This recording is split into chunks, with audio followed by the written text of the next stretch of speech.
Bonjour à tous et bienvenue. Aujourd'hui, nous allons apprendre à faire des raccourcis avec Tkinter, que ce soit raccourci clavier ou raccourci souris. D'accord? Si ça vous tente, bienvenue. On va faire par exemple en sorte que si je clique ici, d'accord, pour valider ma fenêtre, d'accord, et que j'appuie sur Entrée, ça me change. Si je survole, par exemple, vous voyez, je change autant de fois que je le veux. Bref, vous voyez, on va faire tout ça dans cette vidéo. Pensez donc à vous abonner, pensez à liker et on y va. C'est parti. Comme d'habitude, ici, on va faire un petit clic droit et on va coller notre programme habituel, c'est-à-dire qu'on ouvre une fenêtre Tkinter. Pour cela, on importe Tkinter, on crée la fenêtre qui s'appelle fenêtre, on lui donne un titre et ici on lui donne une dimension. Vous n'êtes pas obligé bien sûr de donner un titre et une dimension, hein, ça fonctionnera très bien sans, ce sera peut-être moins ergonomique on va dire. Alors, dans un premier temps, on va créer un label, d'accord, qu'on va appeler label, on va pas s'embêter et on va dire que c'est un module de Tkinter.label. Ici, c'est donc on le met dans fenêtre, parfait, on va lui donner un texte, alors je sais plus ce que j'ai mis comme texte, on va mettre mon super texte créatif, tiens, ça va changer un petit peu, voilà, je suppose, hein. Ici, moi, je vais faire tout simplement label.pack, et ce label.pack, je vais lui mettre, je vais l'afficher à droite, donc side égale right. Parfait, et on va lui donner un pad X et un pad Y pour le placer un petit peu plus loin des bords de la fenêtre. Donc ici, pad X, pad Y, pardon, donc on va dire 20, d'accord. Et ici, un petit pad X à, on va dire 25 du bord. D'accord, comme ça, normalement, on a ce qu'il faut. Ça marche parfaitement. Génial. Donc maintenant, qu'est-ce qu'on va faire? Eh bien, on va mettre un bouton, donc BTN, on va l'appeler clic, parce que ça va être un bouton de clic, n'est-ce pas? Ici, on va faire Tkinter, ici, point button, on le met dans fenêtre, d'accord, et ensuite, ici, on va lui mettre un texte, donc notre texte, ça va être tout simplement clique-moi, avec un petit point d'exclamation, on appelle un call to action, comme on dit. Ici, on va lui mettre une commande pour une fonction, et cette fonction on va l'appeler par exemple n'importe quoi, changer. D'accord, ici moi je vais le paquer exactement de la même manière, hop, ici, donc ça va pas être label, ça va être btn click, ici je le veux à gauche cette fois-ci, donc gauche c'est bien left, et là on a ce qu'il nous faut. Ici je vais mettre ma fonction, donc ici on va mettre fonction, d'accord, et ici donc def changer, et on va simplement lui changer la couleur du titre, plutôt du texte, donc dans ce cas là on va faire label.config, d'accord, bon ça je vous apprends rien, on a déjà vu ça, on va mettre par exemple le texte qui va changer, et donc ce texte on va dire waouh, Wahoo, je ne sais pas comment ça s'écrit, Wahoo, on va le dire comme ça. Et ici, je vais le grossir un petit peu, donc on va lui changer sa taille d'écriture, font égale. Ici, puisque c'est un tuple, on va le mettre d'abord Arial pour définir la famille de police. La taille, on va mettre 16 par exemple. Et on va dire, tiens, il va être bien gras comme Dudley dans Harry Potter, on va mettre en bold. D'accord? Ok, très bien. Une fois que c'est fait, on va lui donner une couleur, donc le foreground, FG. Vous pouvez taper foreground si vous voulez, hein, ça pose aucun problème.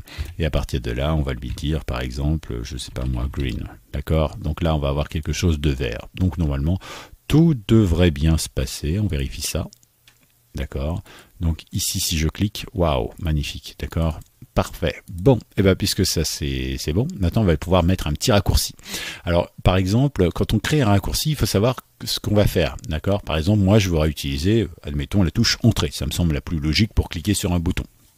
Donc j'ai deux possibilités, où j'associe le entrée directement à ma fenêtre, ça veut dire que peu importe où je suis sur ma fenêtre, à chaque fois que je ferai entrer, ça va appuyer sur mon bouton, en gros ça va activer ma fonction, d'accord, et je vais me retrouver avec ce résultat, d'accord? Ou alors, je sélectionne mon bouton et après, j'appuie sur Entrée. Mais bon, dans le cadre d'un bouton, il n'y a aucun intérêt. Par contre, dans le cadre d'un texte, d'un élément de recherche, par exemple, quand vous êtes sur votre navigateur, d'accord, vous tapez une adresse mail ou une adresse tout court, et quand vous faites Entrée, ça envoie, d'accord? C'est comme si vous faites aller chercher, va envoyer, d'accord? Et bien là, c'est peut-être utile, mais à l'intendant, nous, on va essentiellement mettre le raccourci sur la fenêtre et pas sur le bouton, d'accord? Parce que ça m'intéresse effectivement de ne pas avoir à cliquer sur le bouton puis de lui mettre Entrée pour que ça fonctionne, puisque dès que je vais cliquer sur le bouton, de toute façon, ça va fonctionner, d'accord? Donc ici, on va faire fenêtre, puisque c'est à la fenêtre qu'on va associer notre raccourci. La petite fonction, c'est bind. Et bind, en fait, elle permet deux choses. D'abord, de créer une séquence. Une séquence, c'est quoi? C'est définir les lettres ou les combinaisons de lettres qui vont provoquer en fait l'action. Le deuxième élément qu'on va donner, c'est l'action, d'accord? Donc dans un premier temps, ici, on peut mettre en double cote comme ça ou en simple cote, hein, c'est exactement la même chose, d'accord? Vous pouvez choisir comme vous voulez. Ensuite, ici, vous ouvrez un chevron, vous fermez le chevron et vous mettez le nom de votre touche. Donc nous, on a dit la touche Entrée, qui ne s'appelle pas Entrée en anglais, mais Return. Return, d'accord? Une petite virgule pour séparer et on va le mettre l'action changer, d'accord? Donc comme ça, on appelle la fonction changer.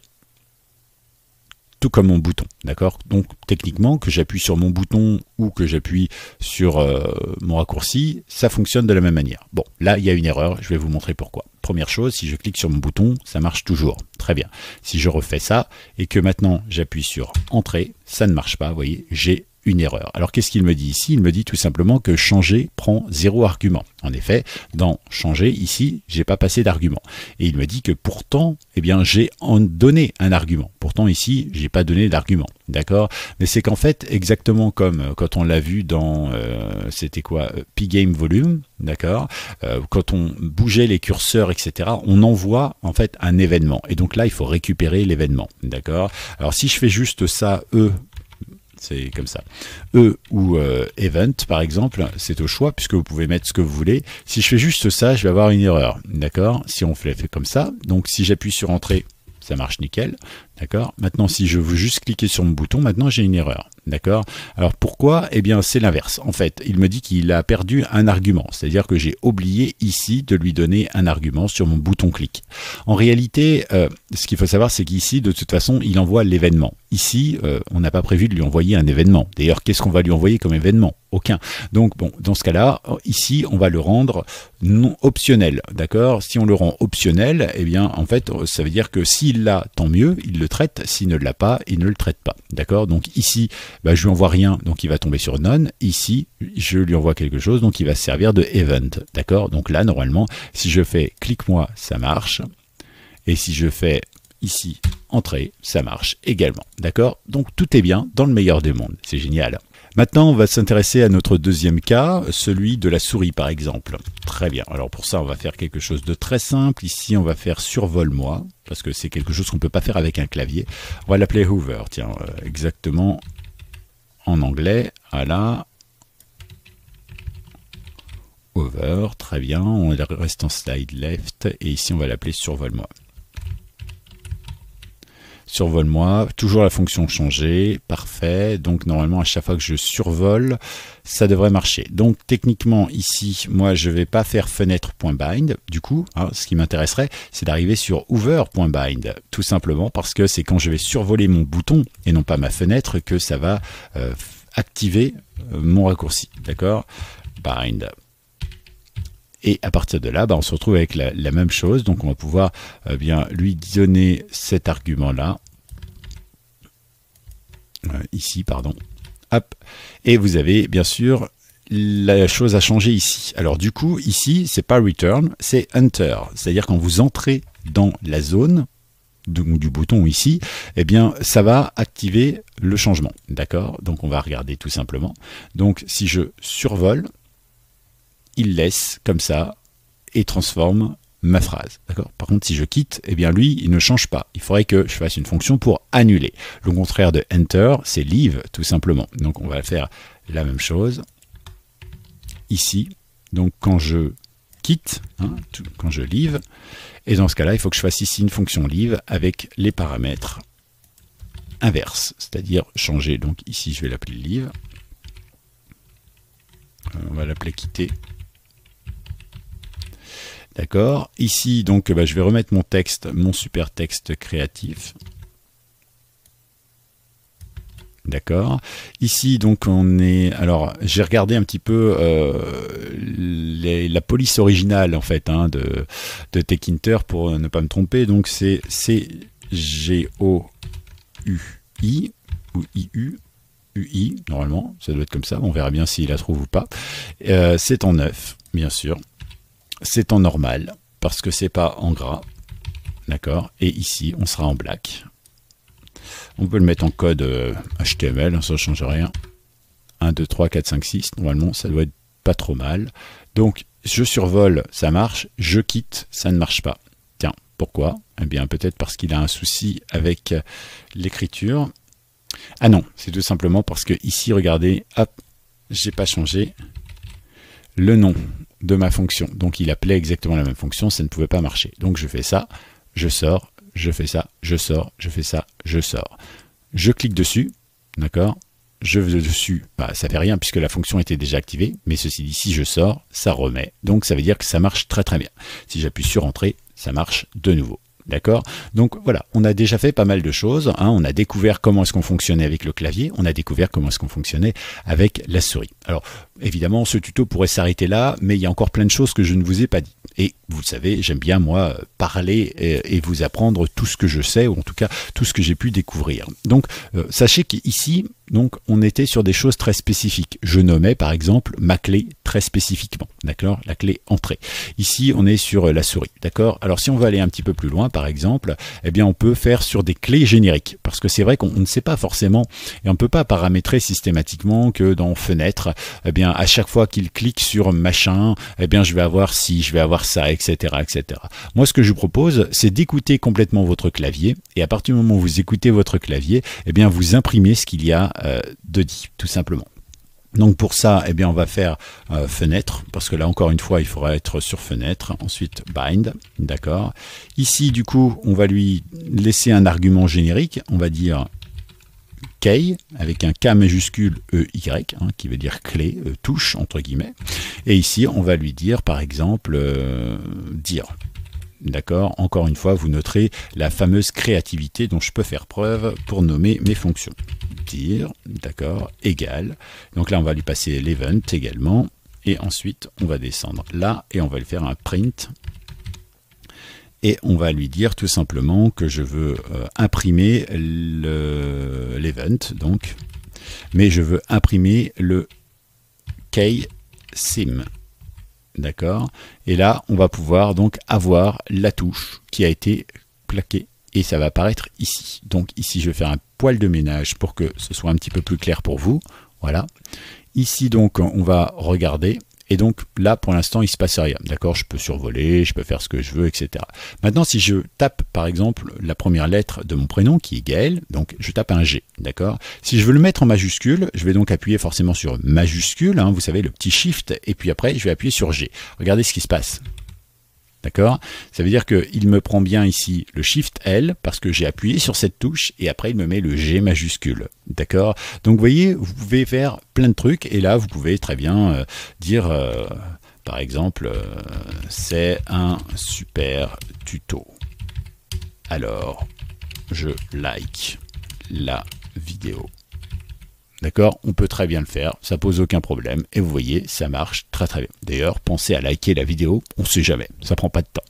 Donc vous voyez, on peut vraiment faire pas mal de choses. À partir de là, par exemple, vous pouvez très bien écouter votre clavier et puis lui dire que dans la fonction change dire ici, si if, par exemple, je ne sais pas moi, hop, pas comme ça, mais on va faire event keysim. D'accord, est égal à, je sais pas, K par exemple. Alors dans ce cas-là, il va nous imprimer quelque chose en plus. D'accord. Et bien dans ce cas-là, il va nous imprimer print. Je ne sais pas moi, on avait dit pas le K. D'accord, ok, très bien. Bon, on va tester, voir ce que ça donne. Ah oui, alors du coup ici, je peux pas utiliser les mêmes cotes, sinon ça va faire doublon ici, comme ça, et là ça va marcher.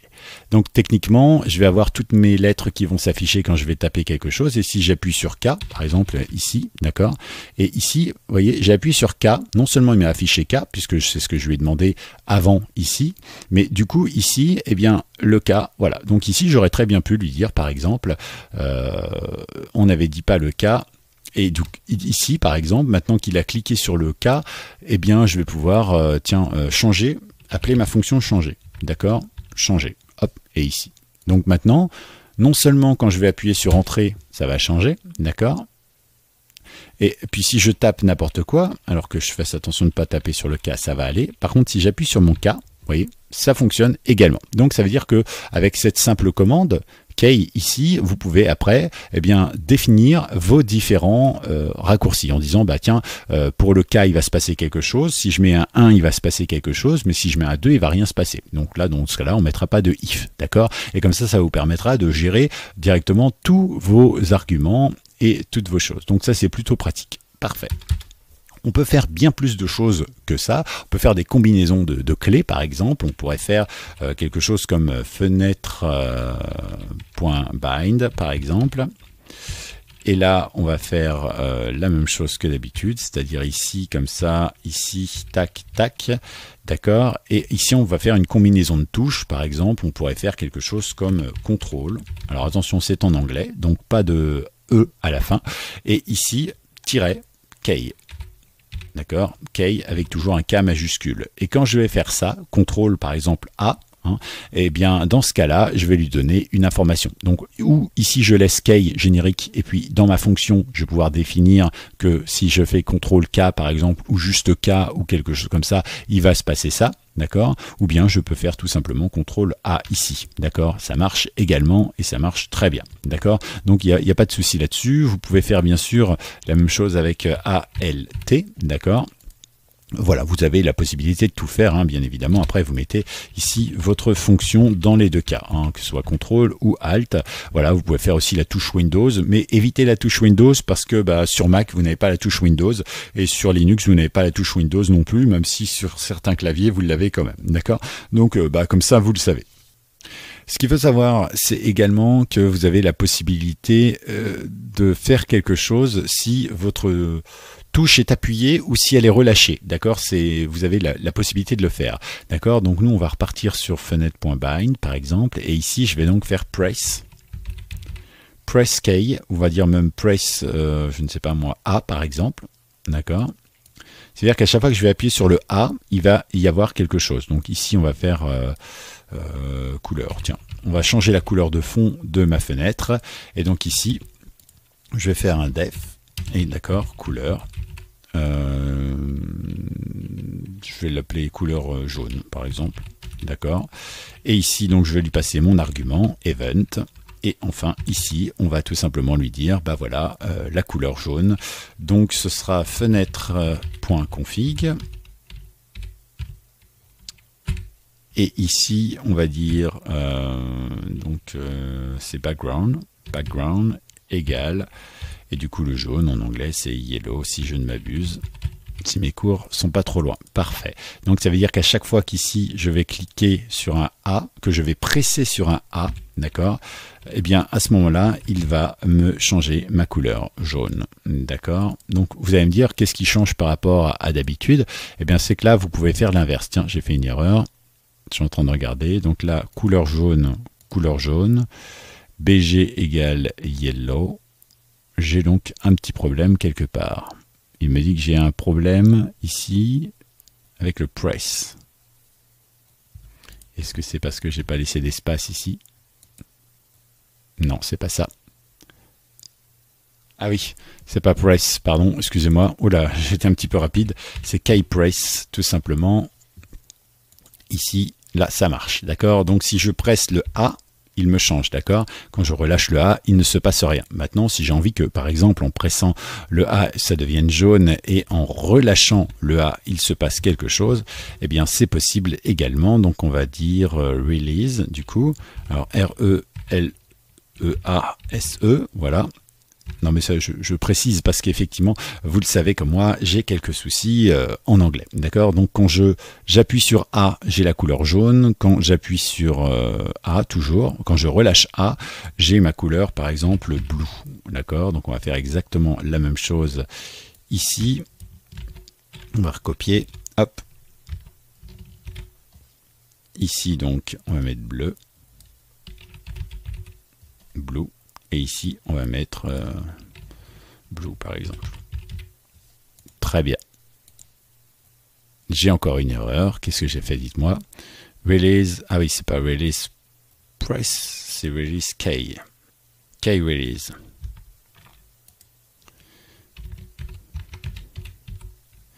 Décidément, c'est compliqué aujourd'hui. Hein. Hop, ok. Donc, ça veut dire que ça marche, ça marche, super. J'appuie sur mon A, j'ai bien un jaune, d'accord? Je relâche mon A, j'ai un bleu. J'appuie, je relâche.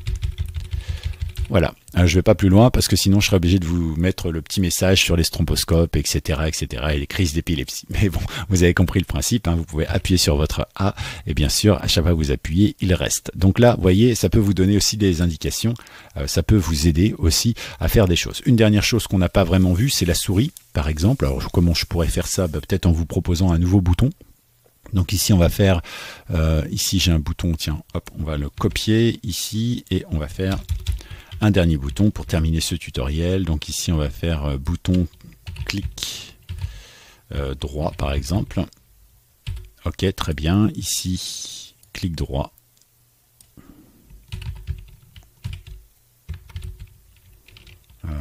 Oui, on va le mettre en français. Clic droit. Parfait. Et donc ici, changer, on va laisser changer dessus. Ça, on va pas changer. Parfait. Par contre, ici, j'ai bien besoin de cela.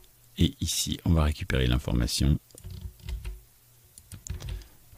Point bind. Ok, très bien. Et ici, donc maintenant, on va travailler sur la souris. Alors la souris, vous allez voir, c'est super simple en fait. Hein, on se fait tout un monde de ça, mais moi j'ai trouvé ça tellement simple que j'en étais presque éberlué. En fait, vous tapez le bouton, plutôt en anglais, hein, button, d'accord. Vous mettez le chiffre de la touche que vous souhaitez. Par exemple, eh bien, on pourrait faire button 1, d'accord. 1. Et donc une fois que c'est fait, eh bien nous allons pouvoir lui mettre la fonction. Donc si je fais button 1, ce sera le bouton gauche, d'accord. Et après ça dépend du nombre de choses que vous avez sur votre souris, mais en général c'est 3, d'accord. Donc si je veux moi ici faire un clic droit comme je l'ai annoncé, je vais mettre 3, d'accord. À partir de là, je vais donc sortir et lui donner une fonction, par exemple, eh bien changer. Voilà, on va reprendre cette bonne vieille fonction, d'accord. Donc qu'est-ce qui se passe ici? Si je vais sur clic droit, vous voyez, je le fais, ça marche, d'accord. Ah oui, c'est parce que ici, j'aurais pas dû passer d'argument. Par défaut, il passe ici l'argument clic gauche, d'accord. Donc je recommence.